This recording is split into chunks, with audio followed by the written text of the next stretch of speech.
大家好，歡迎返嚟聽書有賞，我係滅書。每日返工、搭車、等放飯，呢啲碎片時間最好就用嚟增值自己。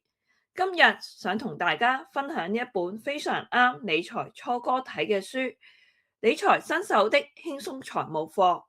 好多人覺得理財好難，又要睇圖表，又要計數，但呢本書話俾我哋知，理財其實係一個生活習慣。只要養成呢7個習慣，就算你係月光族，都可以慢慢變成理財達人。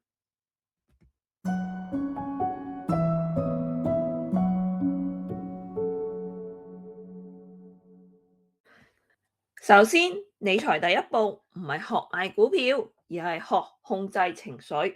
大家有冇試過行行下，見到個手袋打5折，或者見到嗰個同事買咗隻幣會升，你就驚蝕底咁，跟住買，呢啲就係感性主導啦。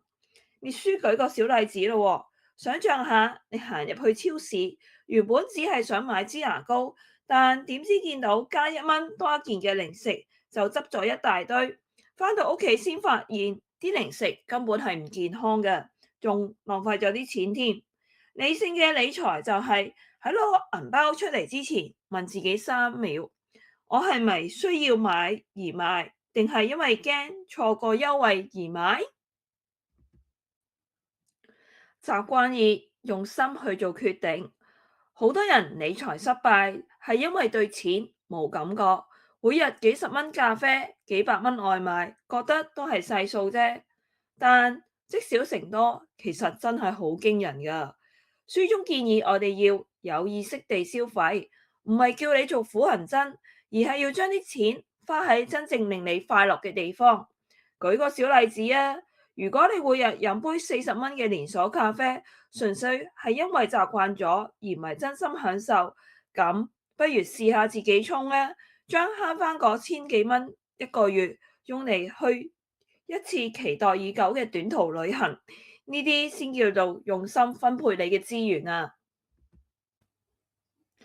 習慣3：劃分及自動化，呢個係滅書最中意嘅呢一招，因為我哋人都係懶嘅，唔好靠意志力去儲錢，要靠系統。書入邊建議大家將銀行戶口分成幾份，例如一個戶口負責生活開支、租金、雜費；第二個儲蓄投資，絕對唔喐得㗎；第三個享受人生，買衫、睇戲、食好嘢。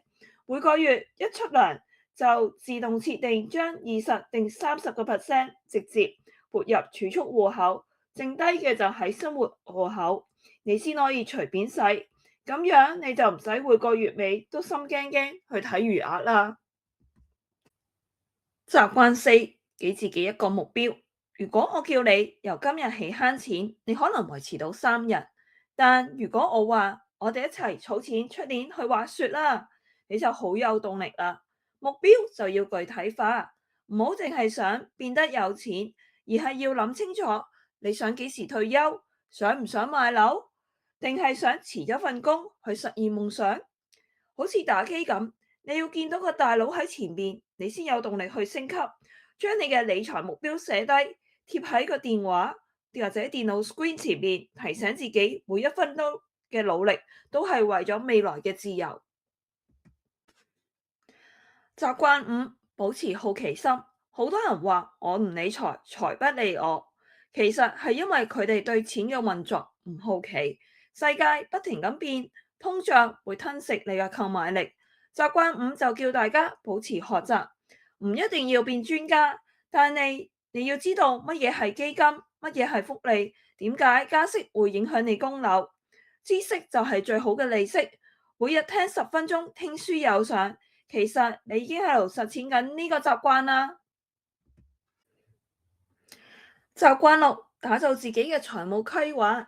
理財最忌就跟風，隔籬屋陳生買股票賺咗錢，唔代表嗰隻股票一定啱你。每個人嘅年齡、人工、家庭負擔都唔同，所以你要有一套度身量做嘅規劃啊。舉個例子啊，買衫都要試身啦，理財都係一樣。如果你係一個好驚冒險嘅人，就唔好逼自己去玩高風險嘅短炒，揾一個令到你夜晚瞓得着覺，又可以穩步增長嘅方案，先係最好嘅方案。習慣七，花時間談論金錢。喺我哋社會講錢好似好俗、好尷尬，但書入邊強調，如果你有伴侶或者家人，就一定要公開透明咁傾錢。好多家庭嘅矛盾都因為金錢觀唔同而起，大家坐低傾下，我哋嘅未來想點樣過嘅生活，大家對儲錢嘅共識係點？試下每個月同伴侶開次財務小會議，開支紅酒，輕鬆咁檢視下呢一個月嘅進度，將講錢變成一種共同進步嘅儀式，而唔係吵架嘅導火線。好啦，今日秘書同大家分享咗呢七個簡單但威力強大嘅習慣：理智，唔好衝動；第二，用心，錢要花得值；三，自動化，懶人儲蓄化；四，目標要有動力；五，好奇心，持續增長；自定義，唔好盲目跟風；七，多溝通，坦誠相對。理財唔係要你變得好孤寒，而係要你攞返生活嘅主導權。好啦，如果你覺得今日嘅分享幫到你，記得訂閱我哋聽書有獎，同埋將呢條片 share 俾身邊開始想理財嘅朋友。我哋下次再見啦，一齊用知識迎接未來。拜拜。